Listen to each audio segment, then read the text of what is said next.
ओम नमः शिवाय। श्री शिव महापुराण उमा संहिता पहला अध्याय। जो परमात्मा सत्वगुण से युक्त होकर अर्थात सत्वगुण का आश्रय लेकर 14 भुवनों को धारण करते हैं, रजोगुण का आश्रय लेकर सृष्टि करते हैं, तमोगुण से समन्वित होकर संहार करते हैं एवं त्रिगुणमयी माया से परे होकर स्थित हैं, उन सत्य आनंद स्वरूप अनंत ज्ञान संपन्न निर्मल ब्रह्मा आदि नामों से पुकारे जाने वाले नित्य सत्व गुण के आश्रय से प्राप्त होने वाले तथा अखंड शिव जी का हम ध्यान करते हैं।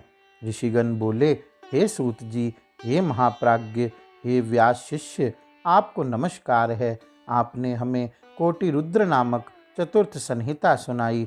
अब आप उमा संहिता में विद्यमान विविध आख्यानों से युक्त पार्वती सहित परमात्मा शिव जी के चरित्र का वर्णन कीजिए। सूत जी बोले, हे शौनकादि महर्षियों, अब आप लोग मंगलमय भोग तथा मोक्ष को देने वाले दिव्य एवं उत्तम शिव जी के चरित्र को प्रेम पूर्वक सुनिए। किसी समय मुनियों में श्रेष्ठ व्यास जी ने ऐसा ही पवित्र प्रश्न सनत कुमार से पूछा था। तब उन्होंने शिवजी के सुंदर चरित्र का वर्णन किया था। सनत कुमार बोले, हे व्यास जी, महर्षि उपमन्यु ने श्री कृष्ण से जिस शिव चरित्र का वर्णन किया था उसी को मैं कहता हूँ। पूर्व काल में वसुदेव पुत्र श्री कृष्ण पुत्र की कामना से शिवजी की तपस्या करने के लिए शंकरालय कैलाश पर गए। वहाँ पर्वत के उत्तम शिखर पर मुनि उपमन्यु को तप करते देखकर भक्ति पूर्वक उन्हें प्रणाम करके हाथ जोड़कर उनसे वे पूछने लगे।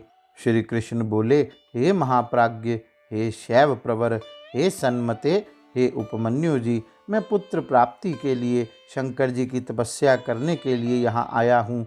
हे मुने, निरंतर आनंद प्रदान करने वाले शिव महात्म्य को कहिए, जिसे सुनकर मैं भक्ति पूर्वक महेश्वर का उत्तम तप करूं।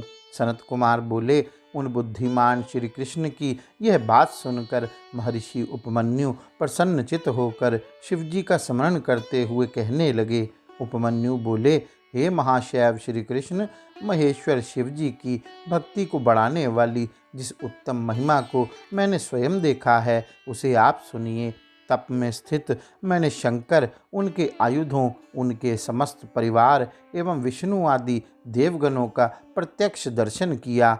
मैंने देखा कि वह पाशुपत 3 फलकों से शोभित, शाश्वत सौंख्य का हेतु, अविनश्वर, एक पादात्मक, विशाल दाढ़ों से युक्त, मुखों से मानो आग उगलता हुआ, सहस्त्रों सूर्यों की किरणों के प्रकाश से दिदीप्यमान, सहस्त्र चरणान्वित, अनेक नेत्रों से युक्त तथा सभी प्रमुख आयुधों को अभिभूत करता हुआ भगवान शंकर के समीप में स्थित है, जो कल्प के अंत में विश्व का संहार कर देता है, जिसके लिए इस चराचर त्रैलोक्य में कोई भी अवध्य नहीं है। भगवान महेश्वर की भुजाओं से छूटा हुआ वह पाशुपत चराचर सहित संपूर्ण त्रिलोकी को शीघ्र ही आधे पल में दग्ध कर सकता है, इसमें संदेह नहीं है।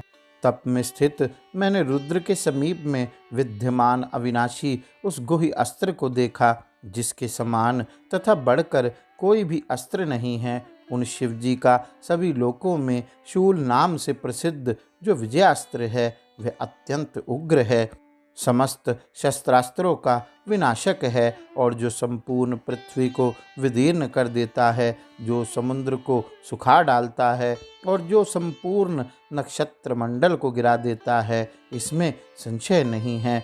जिसने पूर्व काल में महाबली चक्रवर्ती, त्रैलोक्य विजयी एवं महातेज से संपन्न युवनाश पुत्र मानधाता को विनष्ट कर दिया, जिसने परशुराम जी के माध्यम से महाभिमानी हेहय कार्तवीर्यार्जुन का संहार करवाया, जिसने युद्ध के लिए स्वयं शत्रुघ्न को आमंत्रित कर लवनासुर का विनाश करवाया और उस दैत्य लवनासुर का वध हो जाने पर जो पुनः शिवजी के हाथों में पहुंच गया, वह शूल, तीक्ष्ण, अग्रभाग वाला तथा घोर भय उत्पन्न करने वाला है। हे श्री कृष्ण, 3 फलकों वाला होने से मानो भौहों को 3 जगह से टेढ़ी कर विरोधियों को डांटता हुआ सा, धूम रहित अग्नि के समान, उदयकालीन सूर्य के समान कांतिमय, सर्प से युक्त होने के कारण पाशधारी यमराज के समान तथा अवर्णीय वह त्रिशूल भगवान शंकर के समीप स्थित था। इसी प्रकार सर्प आदि से विभूषित तीक्ष्ण धार वाला तथा प्रलयकालीन अग्नि के समान स्वरूपवान वह परशु भी साक्षात पुरुष देह धारण कर शिवजी के निकट उपस्थित था, जिसने भृगुवंशी परशुराम के क्षत्रिय शत्रुओं का युद्ध में संहार किया था। शिवजी के द्वारा प्रदत्त उसी परशु के सामर्थ्य का आश्रय लेकर प्राचीन काल में परशुराम जी उत्साहपूर्वक 21 बार क्षत्रिय समूह को भस्म कर सके थे। इसी प्रकार व्यापक स्वरूप वाले 1000 मुखों से युक्त, 1000 भुजाओं, नेत्रों तथा चरणों वाले करोड़ों सूर्यों के सदृश कांतिमान, त्रिलोकी को भस्म कर देने में समर्थ तथा पुरुष शरीर धारण कर वहां उपस्थित देव स्वरूप सुदर्शन चक्र को भी मैंने देखा।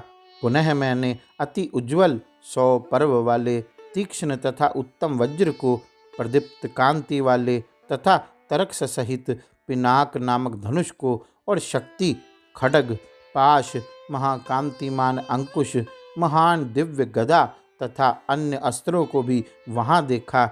मैंने लोकपालों के इन अस्त्रों को तथा अन्य भी जितने अस्त्र हैं उन सभी को भगवान रुद्र के पास में स्थित देखा। लोक पितामह ब्रह्मा हंस से युक्त तथा इच्छानुसार चलने वाले दिव्य विमान पर आरूढ़ होकर उन प्रभु के दाहिने ओर विराजमान थे और शंख चक्र तथा गदा धारण किए भगवान नारायण गरुड़ पर विराजमान होकर उनके वाम भाग में स्थित थे। स्वयंभू आदि मनु, भृगु आदि ऋषि एवं इंद्र आदि समस्त देवता भी उनके साथ आए थे। मोर पर सवार कार्तिकेय शक्ति तथा घंटा धारण करके देवी पार्वती के समीप दूसरी अग्नि के समान स्थित थे। नंदी त्रिशूल धारण करके सदाशिव के आगे स्थित थे। समस्त भूतगण तथा विविध मातृकाएं भी विराजमान थी। उस समय वे सभी देवता महेश्वर महादेव को चारों ओर से घेर कर उन्हें नमस्कार कर अनेक प्रकार के स्तोत्रों द्वारा उनकी स्तुति कर रहे थे। इस प्रकार जगत में जो कुछ भी दिखाई देता है अथवा सुना जाता है वह सब भगवान के पास देखकर मैं अत्यधिक आश्चर्यचकित हो गया। हे श्री कृष्ण, मैं इस शिवाराधन यज्ञ में अत्यधिक धैर्य धारण कर हाथ जोड़ करके नानाविध स्तोत्रों से उनकी स्तुति कर परम आनंद में निमग्न हो गया और शिव जी को सम्मुख देखकर श्रद्धा से युक्त हो आंसुओं के कारण गदगद वाणी से मैंने विधिवत उनका पूजन किया। तब अत्यंत प्रसन्न हुए परमेश्वर सदाशिव ने हंसते हुए प्रेम पूर्वक मधुर वाणी में मुझसे कहा, हे विप्र, मैंने बारंबार आपकी परीक्षा ली। आप भक्ति से युक्त तथा दृढ़ हैं। मैं आपको अपनी भक्ति से विचलित नहीं कर सका। आपका कल्याण हो। अतः हे सुव्रत, मैं बहुत प्रसन्न हूँ। आप संपूर्ण देवगणों के लिए भी दुर्लभ वर मांगिए। आपके लिए कुछ भी अदेय नहीं है। तब शिव जी के उस प्रेम युक्त वचन को सुनकर हाथ जोड़कर मैं भक्तों पर कृपा करने वाले उन प्रभु से कहने लगा। उपमन्यु बोले, हे भगवान, यदि आप मुझसे संतुष्ट हैं और यदि आप में मेरी दृढ़ भक्ति है तो उस सत्य से मुझे त्रिकालज्ञता प्राप्त हो जाए। आप मुझको अपने प्रति दृढ़ अनन्य भक्ति प्रदान करें। मुझे तथा मेरे वंशजों को पर्याप्त दूध भात नित्य प्राप्त होता रहे। हे विभो, मुझे इस आश्रम में आपका नित्य सानिध्य प्राप्त हो और आपके भक्तों में मेरी परस्पर मित्रता सदा बनी रहे तथा अन्य लोगों के प्रति उदासीनता रहे। हे यदुश्रेष्ठ, मेरे द्वारा इस प्रकार कहे जाने पर उन परमेश्वर सदाशिव ने हंसकर कृपा दृष्टि से मेरी ओर देखकर शीघ्र ही कहा। श्री शिव जी बोले, हे उपमन्यु, हे मुने, हे तात, आप जरा मरण जन्य दोषों से मुक्त रहेंगे और आपकी सारी कामनाएं पूर्ण होंगी। आप संपूर्ण मुनियों के पूजनीय, यश तथा धन से परिपूर्ण होंगे। और मेरी प्रसन्नता से पद पद पर आपको शील, रूप, गुण तथा ऐश्वर्य की प्राप्ति होती रहेगी। हे मुने, तुम जहाँ जहाँ चाहोगे वहाँ पयोराशीभूत क्षीर सागर का सानिध्य आपको सदा प्राप्त होता रहेगा। जब तक वैवस्वत मनु का यह कल्प समाप्त नहीं होगा, तब तक आप अपने बंधुओं के साथ इस अमृतात्मक क्षीर सागर का दर्शन प्राप्त करते रहेंगे। हे महामुने, मेरी कृपा से आपका वंश सदा अक्षय रहेगा और मैं आपके इस आश्रम में सदैव निवास करूँगा। हे वत्स, मेरी भक्ति आप में सदा स्थिर रहेगी और आपके द्वारा स्मरण किए जाने पर मैं निरंतर दर्शन देता रहूँगा। हे वत्स, आप सब प्रकार से मेरे प्रिय हैं। आप इच्छानुसार सुखपूर्वक रहें, किसी प्रकार की उत्कंठा मत कीजिए। आपके सारे चिंतित मनोरथ पूर्ण हो जाएंगे, इसमें संशय नहीं है। उपमन्यु जी बोले, ऐसा कहकर करोड़ों सूर्यों के समान दिदीप्यमान वे भगवान महेश्वर वर प्रदान कर वहीं अंतर ध्यान हो गए।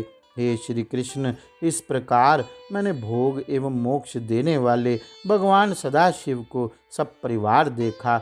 हे देव, उन महाबुद्धिमान परमेश्वर सदाशिव ने मुझसे जो कहा था वह सब उनके ध्यान के द्वारा मैंने प्राप्त किया। आप अपने समक्ष उपस्थित हुए गंधर्वों, अप्सराओं, ऋषियों, विद्याधरों एवं सिद्धों को देखिए। आप चिकने पंतों वाले, सुगंधित, सभी ऋतुओं में फूलने वाले तथा सर्वदा पुष्प फल से युक्त इन मनोरम वृक्षों को देखिए। हे महाबाहो, अनेक पदार्थों से संयुक्त यह समस्त विश्व ही देव महात्मा शंकर की कृपा से उत्पन्न हुआ है। मुझे तो सदाशिव की कृपा से संपूर्ण ज्ञान है। मैं भूत, भविष्य एवं वर्तमान सभी को यथार्थ रूप में जानता हूँ। इंद्र आदि देवगण भी जिन्हें बिना आराधना के नहीं देख सकते, उन महेश्वर देव का मैंने दर्शन कर लिया। अतः मुझसे अधिक धन्य कौन हो सकता है। 26वें तत्व के रूप में प्रसिद्ध जो सनातन परम तत्व है, विद्वान लोग उसी महान परम अक्षर ब्रह्म का ध्यान करते हैं।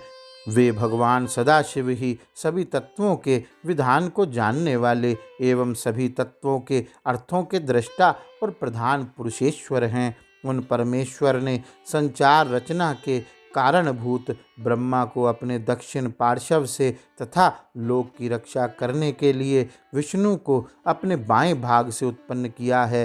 प्रभु सदाशिव ने ही कल्पांत के प्राप्त होने पर सृष्टि के विनाश के लिए अपने हृदय से रुद्र की रचना की और उनको माध्यम बनाकर उन्होंने संपूर्ण चराचर संसार का संहार किया। वे ही महादेव युग के अंत में संवर्तक अग्नि के समान काल बनकर सभी प्राणियों का भक्षण करते हुए स्थित रहते हैं। वे प्रभु सर्वज्ञ, सर्वभूतात्मा, सभी प्राणियों को उत्पन्न करने वाले, सर्वव्यापक एवं सभी देवगणों के दर्शनीय हैं। इसलिए हे श्री कृष्ण, आप पुत्र प्राप्ति के लिए शिव जी की आराधना करें।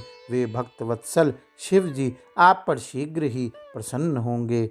इस प्रकार श्री शिव महापुराण के अंतर्गत 5वीं उमा संहिता में कृष्णोपमन्यु संवाद में सुगति वर्णन नामक पहला अध्याय पूर्ण हुआ। गौरी शंकर भगवान की जय। ओम नमः शिवाय।